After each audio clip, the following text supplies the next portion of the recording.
চলে এলাম তোমাদের সাথে আবার গল্প করতে। জানো, আমার জীবনে না কোনো কিছুই সহজভাবে হয়নি, সব কিছুই ঠকে ঠেকে তারপরই হয়েছে। পুজোর ঘর থেকে বেরিয়ে সোজা রান্নাঘর।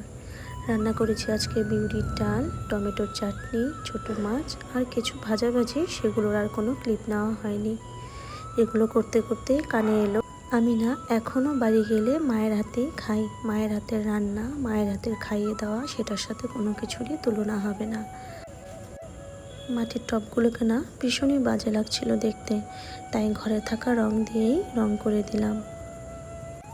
আরেকটা জিনিস চোখে পড়লো, দেখো এই যে ছোট মেয়ে ওর ফ্রেন্ডকে ওর পুজোর জামা কাপড় দেখাচ্ছে। এই জিনিসটা কিন্তু আমরাও আগে করতাম, নিজেরটা দেখাতাম, অন্যেরটা দেখতামও। এখন আর এগুলো হয় না।